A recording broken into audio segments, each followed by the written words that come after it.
We've found what you're looking for. Welcome to the Let's Talk Cabling Podcast with Chuck Bowser, RCDD. Well, seeing how we're pulling Category 6A, the most powerful twisted pair in the world, you gotta ask yourself this one question. Did I pull 295 or 300 feet? Well, do you feel lucky? Do you, punk? What exactly does RCDD stand for? Registered Communications Distribution Designer. Just the expert you need to ensure your cable plant performs exactly as designed. The elite professional, knowledgeable, and experienced in leading-edge ICT design principles. Now, send the new guy to the truck for a bucket of dial tone and the cable stretchers, while you listen to an informative program on telecommunications. Thursday night, 6 p.m. Eastern Standard Time. That can only mean one thing. It's After Hours Live with your favorite RCDD. Of course, you know that's me. Don't be trying to tell nobody else differently. It's me. You can tell. You can admit it. Where we do our favorite Ask Your Expert questions. And to this tonight's show is a little bit different. If you saw the thumbnail, you already kind of know what's coming down the pike. But we always start every show off with, what are you drinking? This is an after-hour show, so adult beverages are allowed, but I'm not drinking adult beverage. I'm drinking lemongrass tea. So put in the chat box what it is that you're drinking tonight. Lemongrass tea, grown here on the farm, I might add. No sugar. Best stuff in the world. It's also one of the easiest plants to grow. Now, before I get onto the show, you know they always do an acronym challenge. So tonight's show is about training and it's about POE. So I had to pick an acronym on one of those. So here's our acronym challenge for tonight. If I can get the thing to come up. There it is. So the acronym for this show is PSE. I should do like the Sesame Street. Tonight's episode is sponsored by the acronym PSE. Yes, that's what I should do on all my shows now. So put in the chat box, what does PSE stand for? I'll give you a hint. It has something to do with power over Ethernet. Maybe I might have to get our expert who's going to come on here shortly to explain what PSE is. So waiting for some answers to come in. Haven't seen anybody come in yet. No response. I see lots of people coming in, but I don't see anybody trying to guess what the acronym PSE is. I'll give you, all right, we'll do it. It's Power Sourcing Equipment. And basically, that's just the device that's going to give you, connected to the Ethernet port, it's going to give you power. It could be 15 watt, it could be 30 watt, it could be 90 watt. That's a device that catches, that does all stuff for you. Hey, did you catch last week's show? Did you? We talked about wireless, how to do a wireless survey with Dan Critch. Man, I tell you what, there are a few people in this world who can impress me as an instructor. Very few people. And he was on the show last week, and the other person is going to be on the show this week. So, it takes a lot to impress me. So we talked about how to do wireless surveys. We talked about the safety concerns. We talked about what kind of equipment you need to use. We even talked about what is a heat map. What do you do if the customer has an area locked off? Can you go back and check it later? Great episode. Make sure you watch that. And then also on next week's episode, we are catching up with the folks over at Low Voltage Nation. I'm doing a yearly checkup with them, find out how their year went, what they got planned for next year. I'm doing the same thing with Technology Worldwide as well. So lots of great stuff coming down the pike. Lots of great stuff. So make sure you stay tuned to the episodes. Oh, and let me say this before I get too much further along. The week of Christmas, there will be 0 social media posts. 0. None. Nada. I am disconnecting. There will not be a podcast. There won't be a live stream. There is not going to be any TikTok posts. I am taking the week off. I am unplugging and charging my battery up. So that way when I come back in the beginning of the year, we can start off fresh. Now let's get on with this week's show. A lot of people who've been following me for a while know that I have an expert council, because nobody can know everything in this industry. And while I can wax poetic on how to pull, terminate, and test copper and fiber optic cabling, how to design it, how to project manage it. When you start getting the POE, I'm not so good in that. My dad, he always used to say, good leaders always surround themselves with people that are smarter than them. Yeah. Who knew the old man was so smart, right? So currently on the expert council, I got people like Phil Klingsmith. You don't know him. He wrote the outside plant manual, or one of the writers for the outside plant manual for BICSI. He's a BICSI certified instructor. He's got 50 plus years of experience in this industry. I got Todd Morse. You know him from BS with Todd, expert on the standards on labeling. I got Steve Cowles for testing questions when you dive in deep on what is crosstalk, what is alien crosstalk, all that stuff. It's, again, surround themselves with experts. So if you're watching the episode, a couple weeks back, I was in Austin, Texas. The best tacos I've ever had, I might add. Still waiting to have some good, we did have some beef barbecue there. Still not as good as my pork barbecue, though. I just will say that. I'm just going to put that out there. But the best absolute tacos. But I was there at the POE consortium, and I got to hang out with two individuals all week long. And I came home and I got to thinking, I was like, man, they would make an absolute fantastic addition to the expert council because they have specific knowledge on things that I don't, right? So the first one is Tyler Andrews. Now, Tyler, he's the VP of the POE consortium, the group that invited me out there to do the show out there, which you'll see coming out in January. He's also the president of POE Texas. So let's start off with him. Mr. Tyler, how you doing, my friend? Hey, Chuck, how you doing? Thanks for having me here. I feel like I'm in a very august group of specialists. Those names are big names. They are absolute big names. And like I said, your specific knowledge on POE is an absolute compliment to the show. And then the other person is Mat Apfel. Now, Matt, he's a fellow instructor. And he does BICSI, FOA, and the JATC training. Yeah, he trains all kinds of things. I just teach one class. He teaches all different kinds of classes. So welcome, Mr. Matt. How you doing, my friend?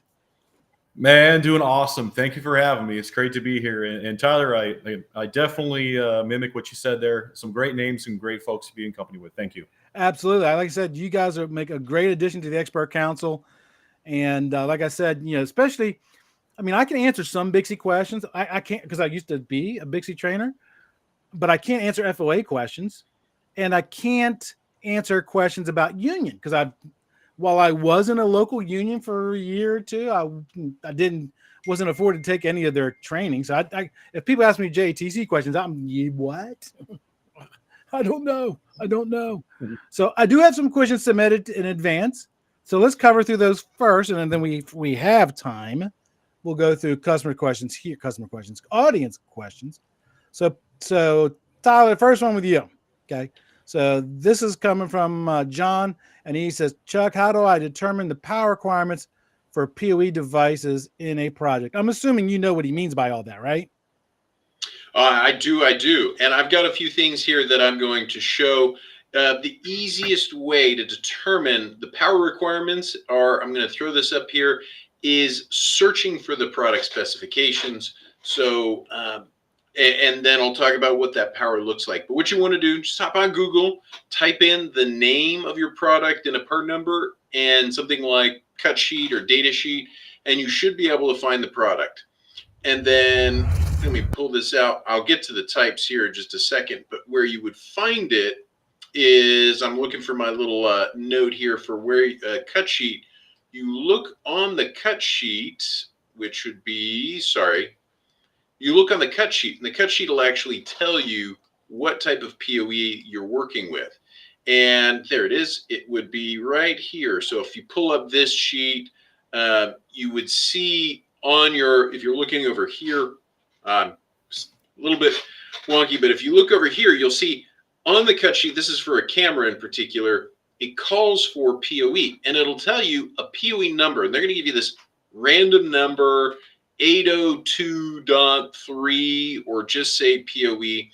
And I'm happy to explain what all that means. So what that means is, this is our little table here. The POE standards are broken down into 3 main industry standard categories and then 1 non-industry standard.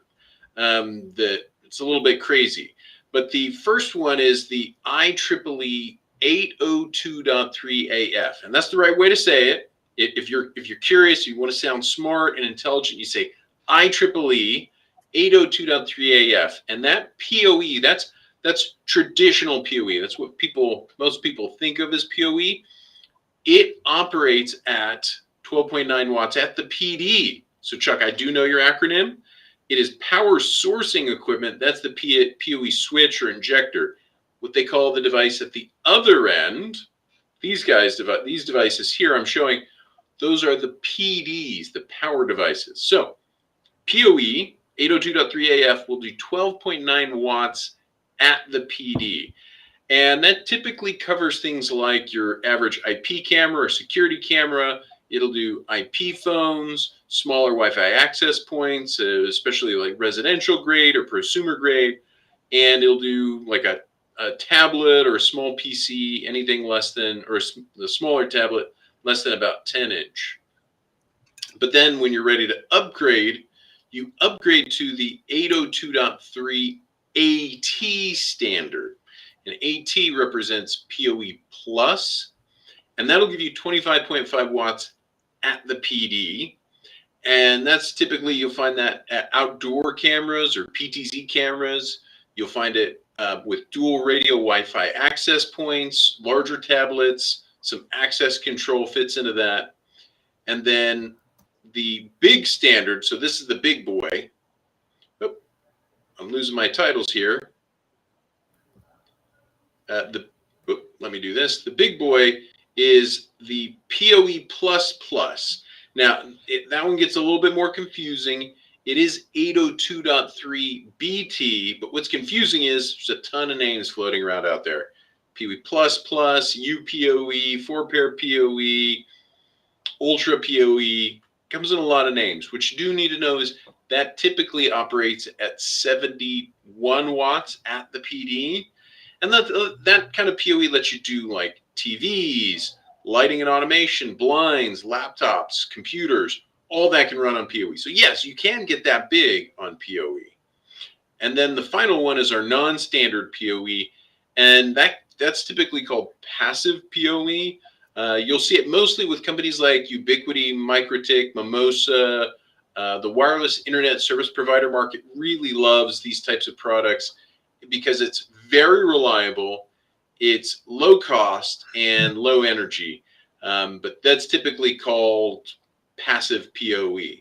So those are the types of PoE. Those are right here is how you figure out the size. And then, like I said, what you'll do is you'll come here to your cut sheet, look for the identifier that tells you what type of PoE you have, and that tells you what you should be looking for in your PoE switch.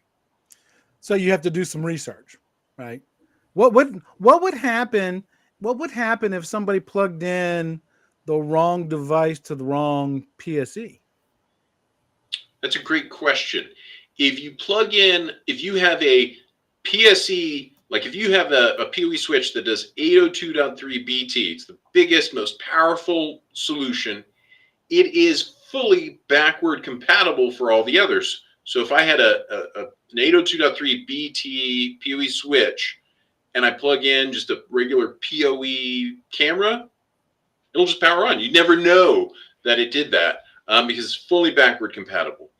If I plug in an 802.3 BT power device, like I got a big camera or I got big lights, into a traditional PoE switch, it won't power up properly. It'll try and get going. You might see a few lights flicker or flash, but then it at worst, it'll just go into a cycle of trying to reboot.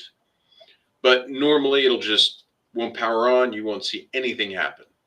Gotcha. So Matt, this question is for you, right?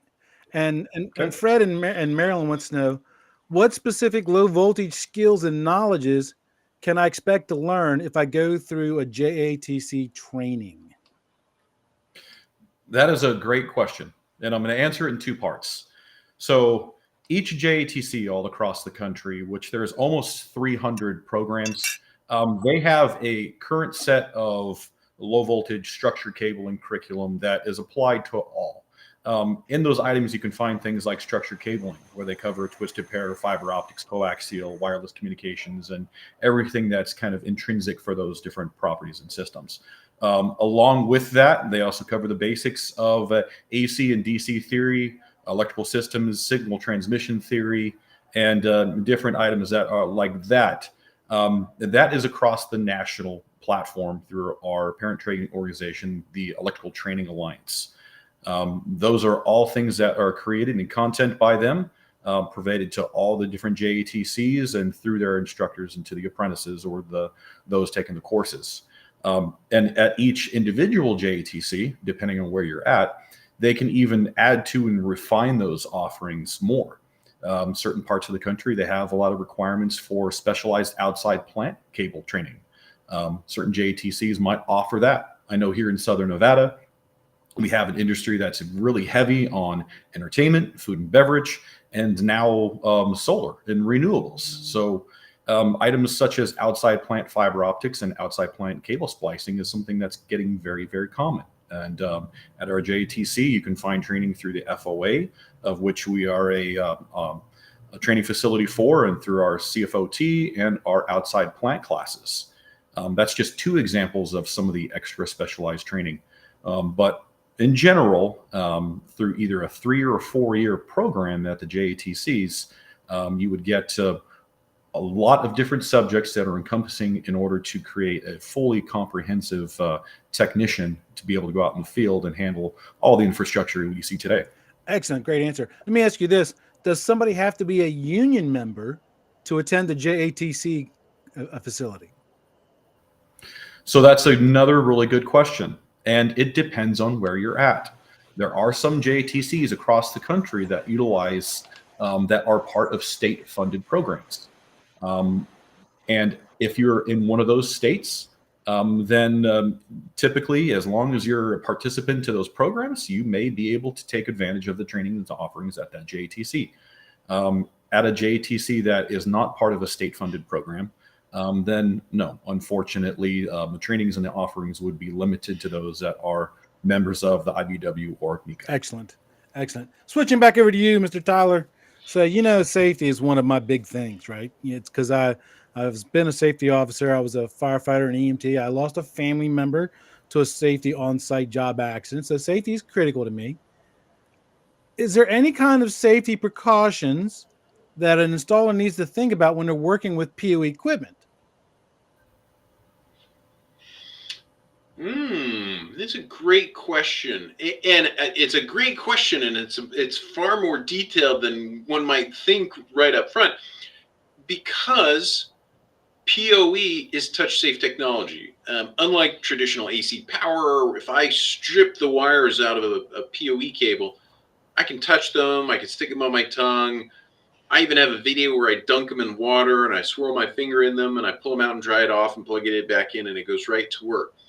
So from the standpoint of, am I going to get electrocuted working with power over Ethernet? No. From a safety perspective, it really just comes down to the general safety issues that come with being a contractor, being up on top of a ladder, sticking your arm inside a wall, where you can't see everything and you get cut by something. So traditional, like just good basic safety stuff, very important, and definitely stuff you should be educated on. But in terms of the technology itself, it's extremely safe technology. You can't hurt yourself working on the POE side. Now, if you're fiddling around with the AC stuff, I think you need to be calling guys like Matt and his team to come in and make sure you're doing it safely. But on the POE, very safe. It's funny you say that, because I was going to follow up with that. Do you need to be a journeyman electrician to install POE cabling and POE equipment? Ooh, so I don't know the answer to that. Matt's going to kick me under the table. It depends on your jurisdiction, but in most jurisdictions in North America, You do not need a license to install PoE cabling in the wall. You may need a license for the specific application you're doing. For example, if you're doing PoE lighting, you may be required to be licensed by the state for doing lighting applications. If you're doing security, you may be licensed for doing security, but the process of actually just physically putting cables in the wall, terminating the cables at either end, most jurisdictions do not require a license to complete that work. Well, Matt, you're the union expert. Does that sound like an accurate statement? It does. A lot of it boils down to jurisdiction, where you're at. What does the AHJ say? The authority having jurisdiction. If you do have any questions about that, no matter where you're at, call up your local building departments. Do the research, look into it, see what your county code and specifications say. Sometimes it's broken down by county, sometimes it's broken down by state. There are different licenses in certain states for limited energy. There are certain licenses in states for, like if you're in the state of California, you're going to be doing PoE for lighting, and then you might have to have the California Advanced Lighting Control Training Program certificate. Mm-hmm. So, your mileage may vary depending on where you are. It's funny you say call your local AHJ, because I say that all the time when I talk, especially code questions, because it varies, right? So that's my kind of go-to. Check with your local AHJ. Well, I had somebody call me up today, a close friend of mine, a guy that I mentor.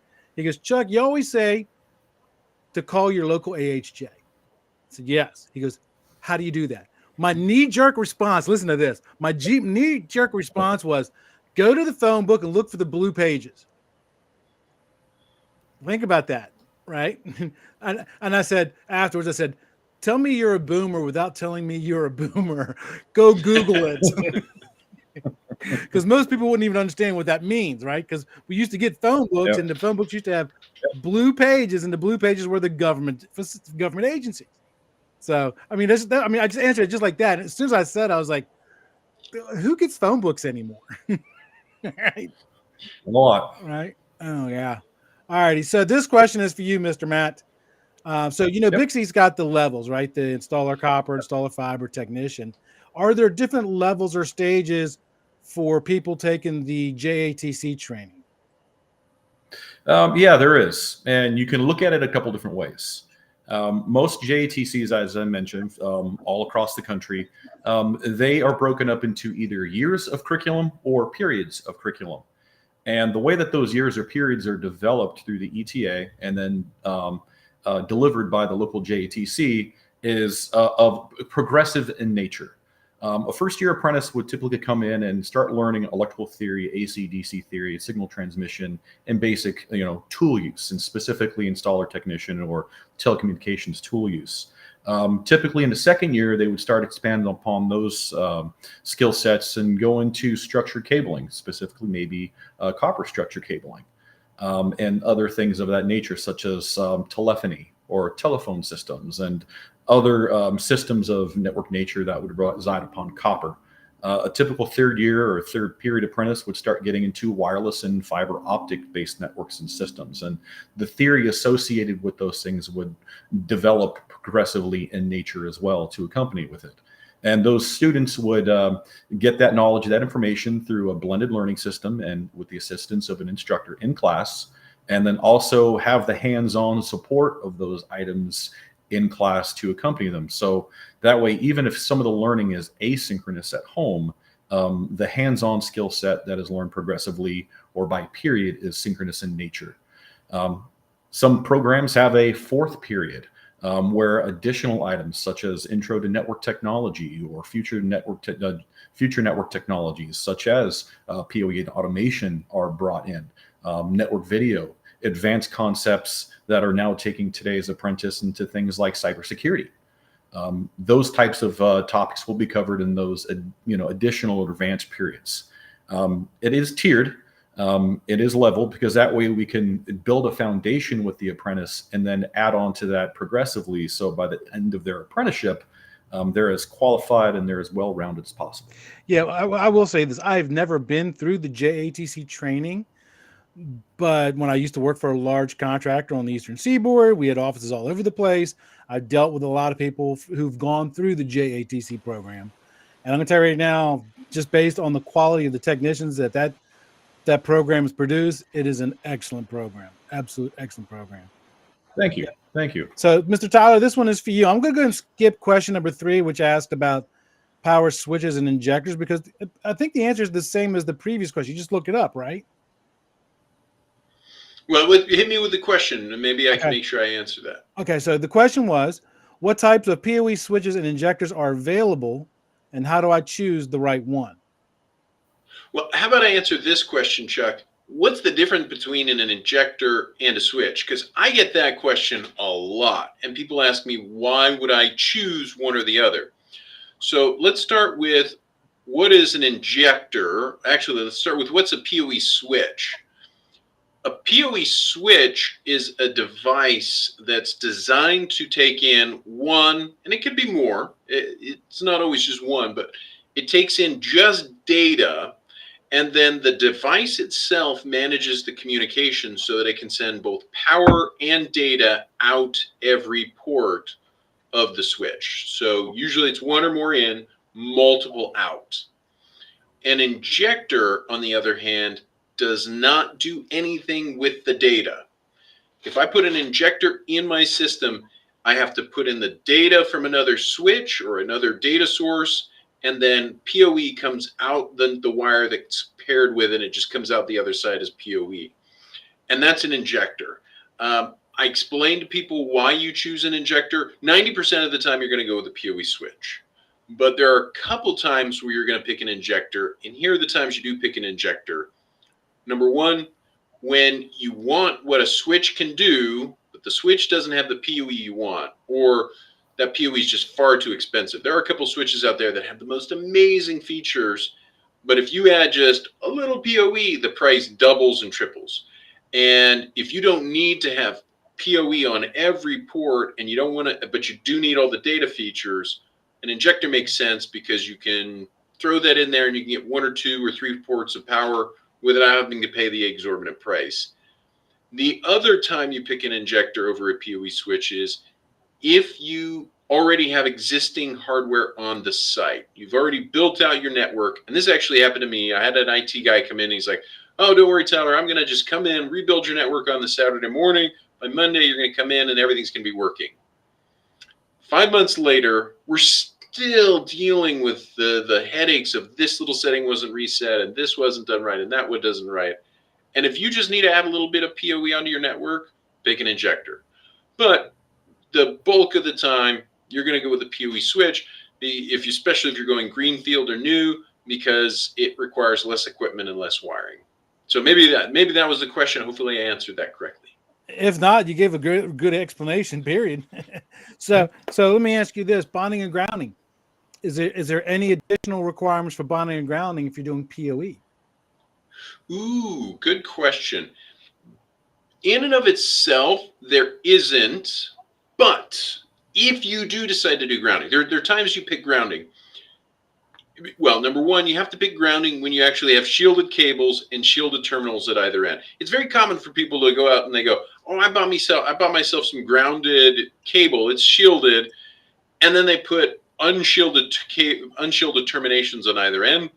You don't have shielding on, or the shielding isn't doing anything for you if it's not properly grounded.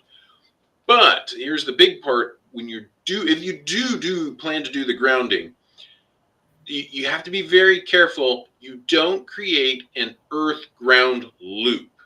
So what grounding and shielding does for you is it protects your data communication from getting distorted by environmental electromagnetic pulses. And usually it's the big AC sources that do it. If you're anywhere near a big motor or a big fan, it's sending out these pulses of electromagnetic waves. And if you run your data by it, it's going to get very distorted. And you can solve that by properly grounding your network communication cable. But what we do find very frequently is people think a little grounding is good, a lot grounding must be better. And it's actually the inverse is true. You have to be very careful to only ground in one location. And I say that because your PD device, if it has a metal RJ45, it's grounded there.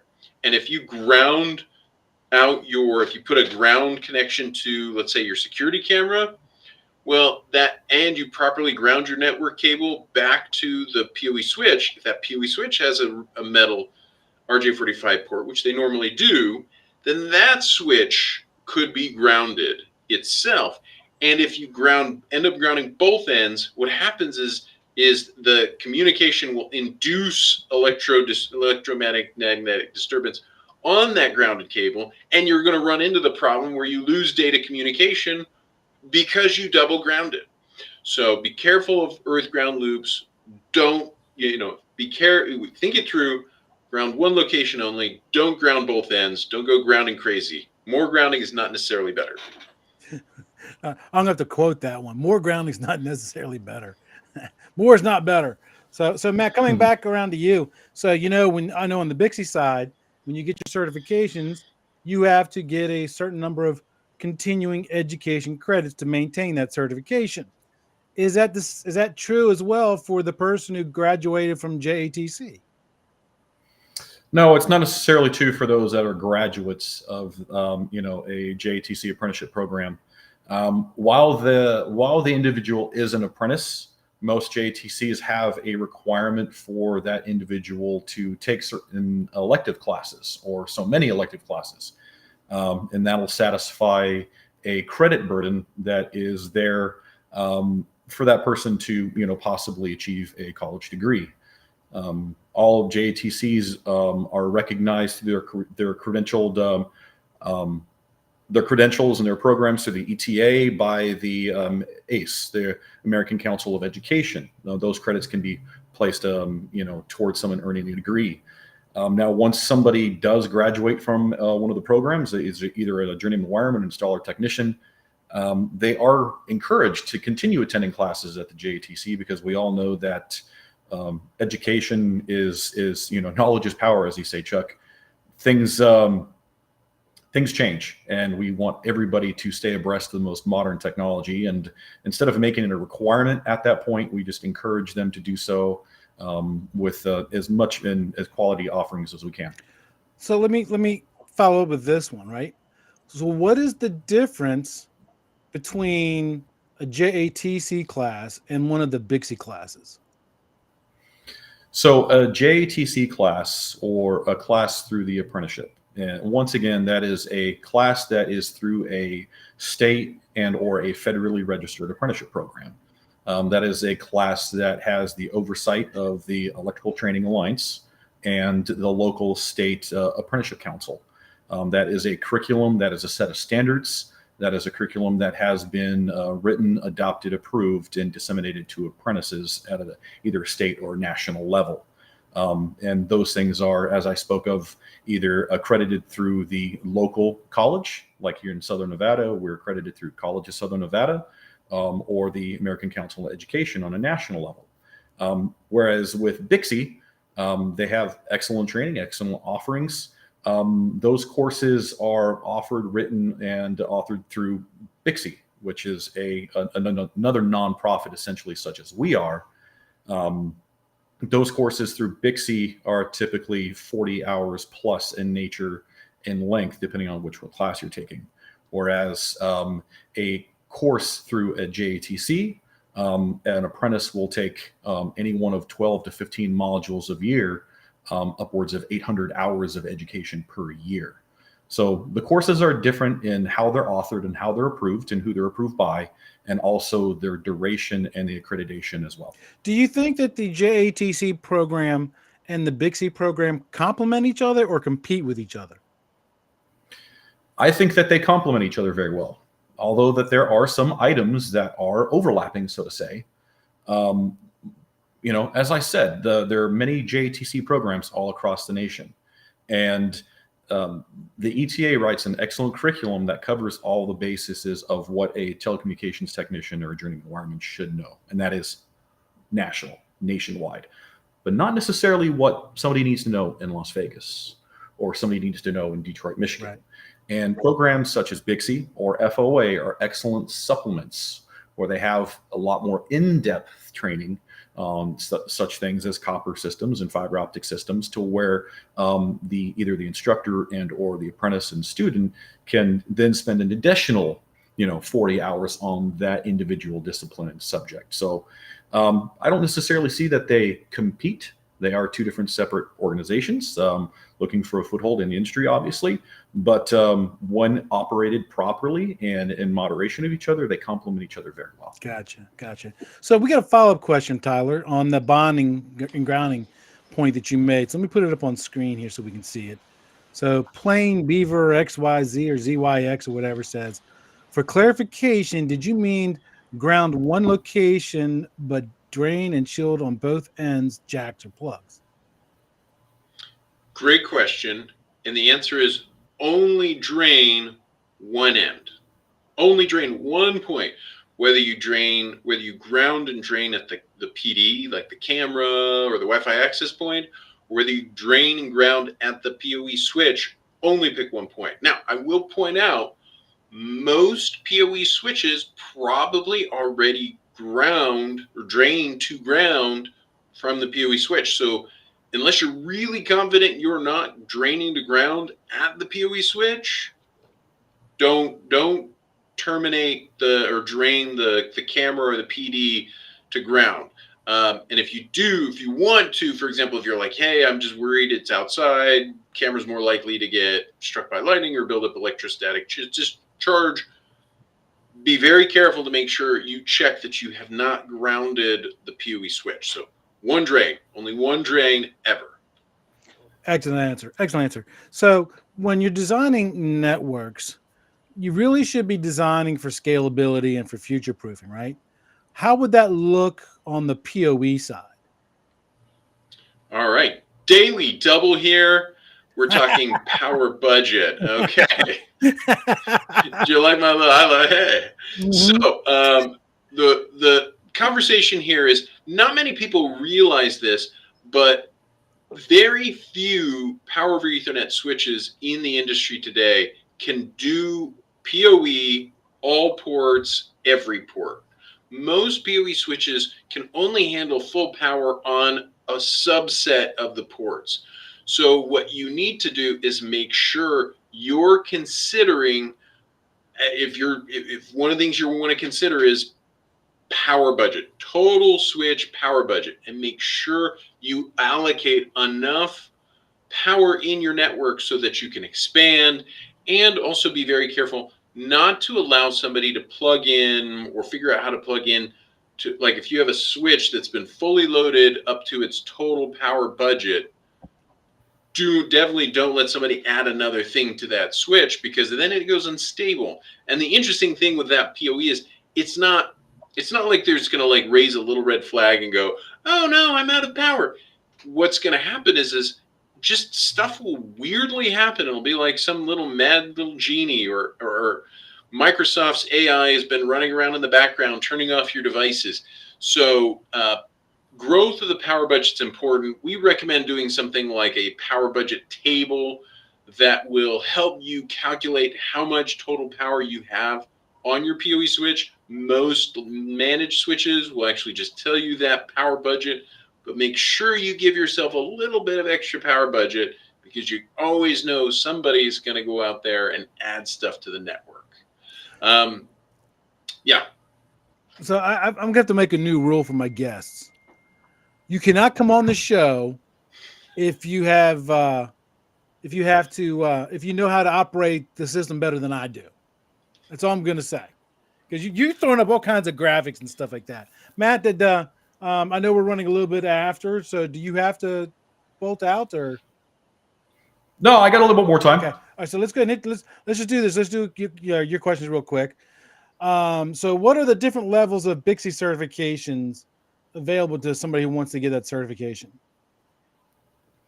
Wow. BICSI has some excellent offerings for somebody that is just looking, that has some affiliation with the industry and is getting in on the installer side. You can start off with the BICSI IN 101. That's the BICSI installer.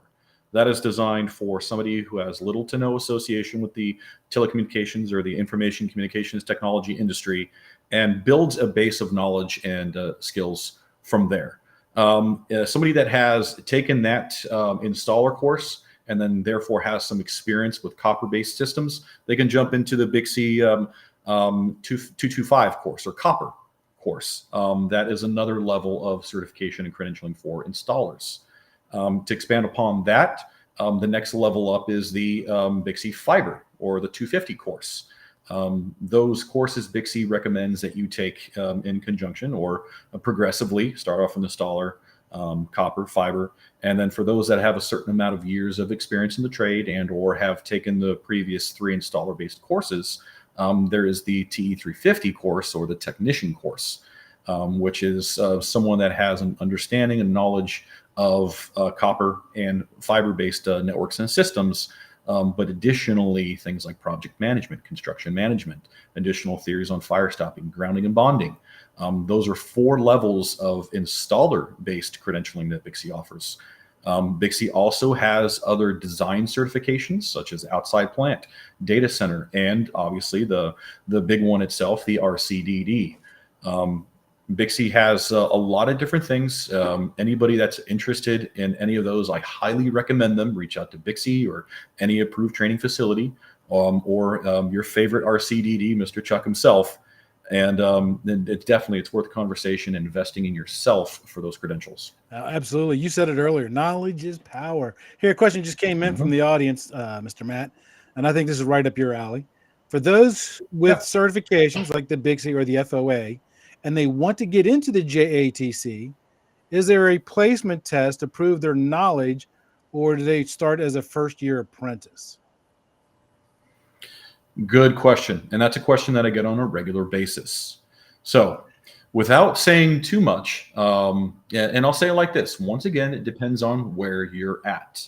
Each JATC has a trust, and the Joint Apprenticeship Training Committee is a joint venture between IBEW and NECA, so International Brotherhood of Electrical Workers, National Electrical Contractors Association. They get together and they come up with a set of standards for their local through the category language set forth by the national program. Now, with that being said, a lot of them do have provisions in place for those that have existing experience in the trade. Either 2,000 hours or 4,000 hours will determine on where they place or how they place in the program. And yes, I will speak to our standards here in Southern Nevada. If somebody has a displayed or an experience or displayed knowledge, they can challenge the years, so to say. We do have individuals coming in and taking the first year installer technician test, the second year test, and seeing where they level up, and then that will determine on where they fall into the program. So if somebody does have the interest in becoming associated with a JATC, definitely reach out to your local apprenticeship training center and reach out to your local IBEW and talk to one of their organizers or business development representatives to find out exactly what the best pathway for you would be. Okay, and then the last training question for you, Mr. Matt, and then I'll hit Tyler with the last couple of POE questions. Oh, let me flip back over because I already forgot what it was. See what happens when you get old? How can I prepare for the BICSI installer technician certification exam? So my recommendation to you would be through BICSI's website. There are different classes that you can take. Definitely look at the different educational opportunities through BICSI or through a BICSI approved continuing education provider. That is a excellent way to do it. That way you're doing it with professionals and authoritative individuals that have the proper information and knowledge at that time. There are other study groups that I also highly recommend. Another RCDD study group that I would recommend that I've witnessed personally is, hey, Chuck, how about the RCD study group that you're part of, right? That's excellent ways. And kind of the best way to get knowledge and association with something like that is you talk to the people who have already done it. And I will say that if you're interested in taking any credential course, whether it be through BICSI, through the FOA, definitely do your proper studying. You get out what you put in. Don't take shortcuts. Don't try to just run through it quickly. You'll be wasting your time. These tests and these credentials are worth a lot. So they are worth your time. Get out what you put in. Absolutely. And the written exams are based on the ITSA manual.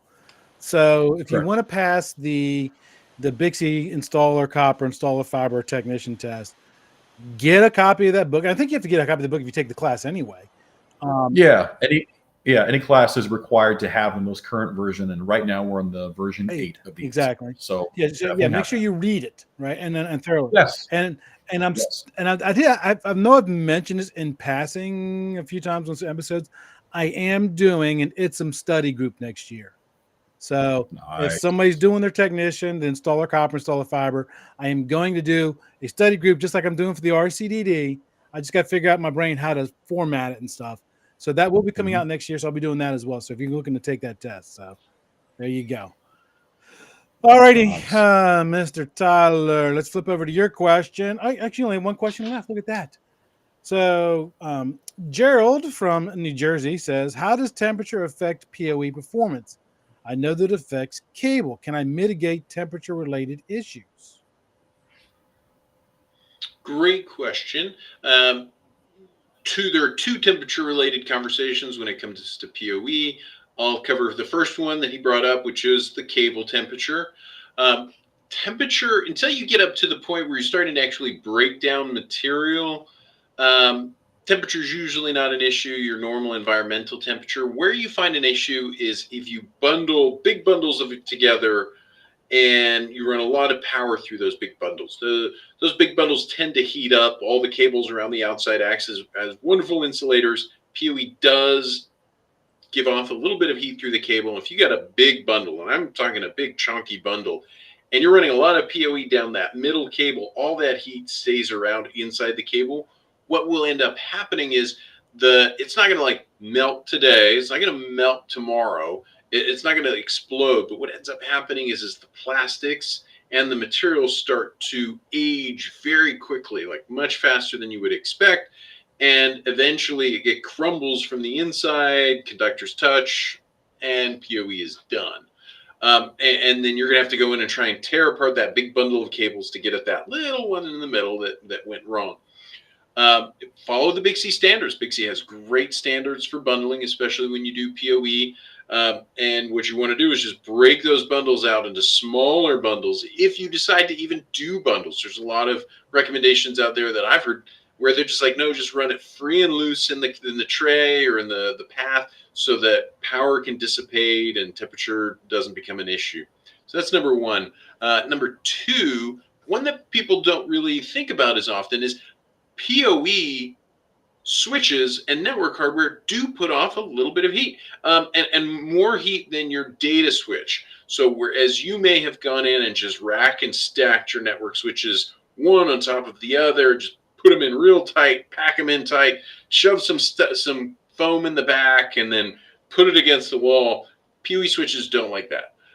You need to give more rack space for the PoE equipment to allow for ventilation. If you're going really big, like you're doing PoE lighting, we tell people at least one U between each switch to allow air to ventilate through it. Don't push it up against the wall. It's got to have room so that air can go back and forth through the rack. Don't put it in a locked enclosure with glass fronts.